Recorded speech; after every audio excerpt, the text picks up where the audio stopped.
Solusi dan risiko gagal bayar Julo lebih dari 90 hari itu gimana bang? Apakah berbahaya? Apakah aman? Simak video ini sampai habis.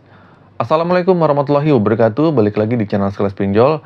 Oke, di sini saya akan membahas tentang masalah risiko gagal bayar di aplikasi Julo. Nah, seiring dengan pertumbuhan pinjaman online, kita perlu memahami ya konsekuensi dari kegagalan atau keterlambatan pembayaran, terutama pada platform seperti Julo ini. Apa yang terjadi jika kita gagal bayar lebih dari 90 hari? Apakah penagihan DC lapangan akan datang? Apakah kita akan terlibat dalam proses hukum? Pada video kali ini, kita akan mendengarkan pengalaman seorang yang pernah mengalami gagal bayar di Julo. Informasi ini sangat berharga, karena seringkali kita mempelajari tentang pinjol dan pengalaman teman-teman yang telah mengalaminya.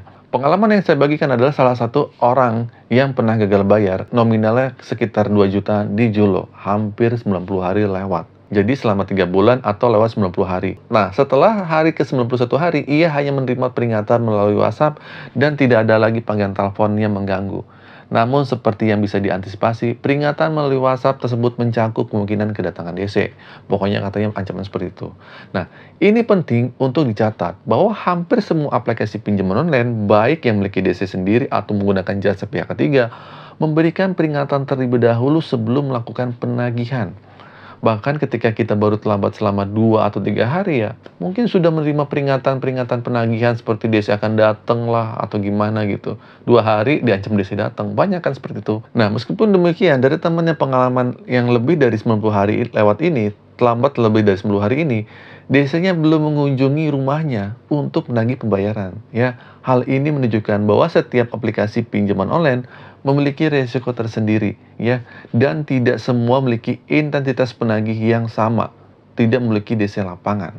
Dengan demikian, sangat penting bagi kita untuk memahami resiko yang terkait dengan gagal bayar di pinjol, dan lebih baik mencegah daripada mengatasi konsekuensinya. Nah, jadi untuk kalian, teruslah untuk berjuang menyelesaikan solusi gagal bayar. Nah, di sini kita belajar, mari kita belajar dari pengalaman orang lain untuk menghindari masalah serupa di masa depan kalian. Nah, misalnya ketika berurusan dengan platform pinjaman seperti Akulaku, seringkali sulit untuk membedakan dengan EasyCash. Dan Akulaku pun memiliki cakupan yang lebih luas daripada EasyCash kan. Maksudnya seperti itu. Nah, kemudian jika kita membahas Julo, teman-teman mungkin memiliki masalah pembayaran di daerah terpencil atau bukan di Jabodetabek, atau kota-kota besar yang di luar Jabodetabek seperti Medan, mungkin di Surabaya. Nah, itu berbeda dengan kalian yang tinggal di Jabodetabek. Kemungkinan kecil akan didatengin oleh DC lapangan ke rumahnya. Kemudian jika kita membahas masalah Julo, teman-teman mungkin memiliki masalah pembayaran di daerah yang mungkin sangat terpencil nih. Atau mungkin di wilayah kota-kota besar yang mungkin di luar Jabodetabek. Nah, hal ini kemungkinan kecil akan sulit untuk didatengin oleh DC lapangan Julo ke rumahnya. Namun jika berada di area Jabodetabek, kemungkinan besar akan didatengin. Mengingat daerah tersebut memiliki tingkat kasus yang lebih tinggi. Tapi ini pun random.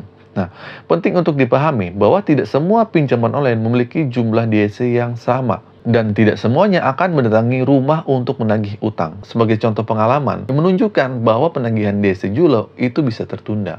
Mungkin baru terjadi 4 atau 5 bulan kemudian. Dari pengalaman ini, kita dapat belajar satu hal penting terkait dengan telepon, spam, dan pesan-pesan di WhatsApp. Nah, tidak perlu merespon untuk kalian ya. Setiap panggilan tuh nggak usah respon. Mungkin kalian bolehlah iseng tanggapi sekali aja. Selanjutnya, abaikan. Ini lebih baik daripada terus-menerus merespon yang dapat merugikan kesejahteraan mental kalian. Dalam hal resiko hukum, kita bicara hukum nih, seperti ancaman masuk penjara atau sidang perdata, hal tersebut sangat kecil kemungkinannya. Nah, galbay pinjol online lebih baik diatasi dengan cara menabung secara perlahan-lahan hingga cukup untuk melunasi hutang kalian. Ya, mungkin digalbay aja dulu, nggak apa-apa. Ini adalah urusan perdata kok. Jadi, kalian tuh nggak perlu khawatir terhadap ancaman-ancaman atau peringatan yang mungkin kalian terima. Meskipun situasi ini tetap menjadi sebuah tantangan, perlu diingat bahwa penanganannya berada di ranah hukum perdata yang mengatur hukum utang piutang. Dalam konteks ini, seseorang tidak akan masuk penjara hanya karena tidak mampu membayar hutang.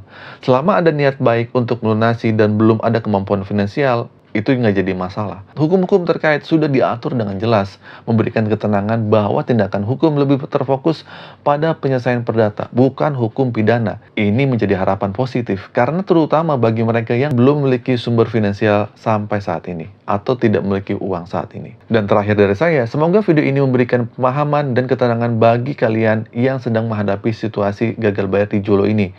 Kalian tuh jangan mudah menyerah. Saya yakin pasti akan ada jalan keluarnya. Niat baik untuk melunasi hutang dan bebas dari pinjol, insya Allah akan membawa kita menuju solusi yang tepat. Amin ya robbal alamin. Oke, itu saja video kali ini. Singkat saja, semoga video ini bermanfaat. Akhir kata dari saya, Assalamualaikum warahmatullahi wabarakatuh.